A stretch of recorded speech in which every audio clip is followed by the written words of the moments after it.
Mr. President, in a few minutes, dear colleagues, allow me, before giving the floor to my friend Jens and the Secretary General of PGEU, to present you the changes in the European surrounding and to explain the why of what referred to Mr. Lieberman, the rush of having a central hub in full priority, in full operativity, the TTIP which follows, the rates of liberalization all around Europe, the delegate acts of counterfeiting at mid-July, the new regulation for data protection, and many, many others.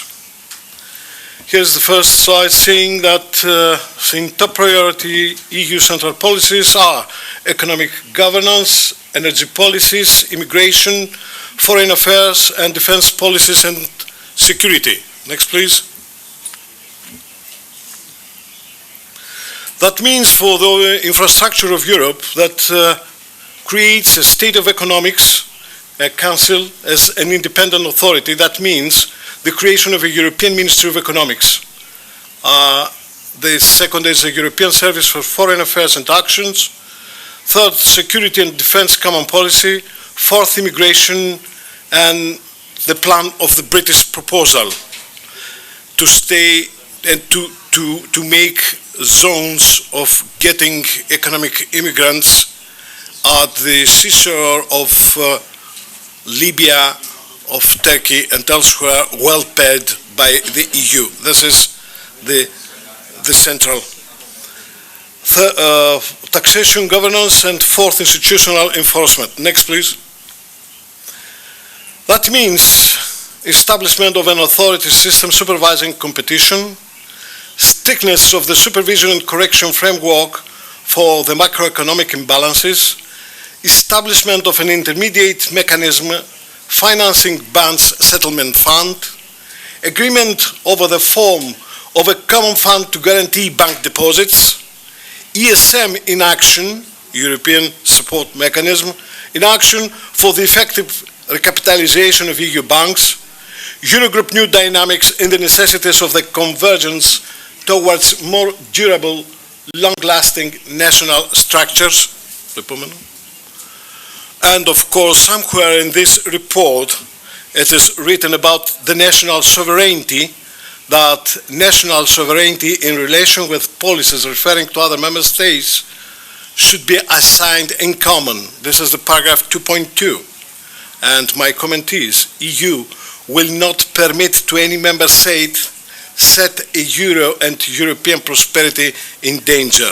Something says more to the Greek citizens and Greek colleagues. Next, please. And in return, they give us alternative mechanism of financing entrepreneurship, embedded states economics agreement into the European right, enforcement of the Eurogroup power, another player of the European power, the Eurogroup, narrowing democratic gap, collaboration of EP with national parliaments to enforce more power over all bodies concerning economic policies. In the following timetable, establishment and functioning of all scheduled organs up to 2017, a roadmap of 2017 to 2019. I think that Jens Gobrat will give you a parallel roadmap for the TTIP.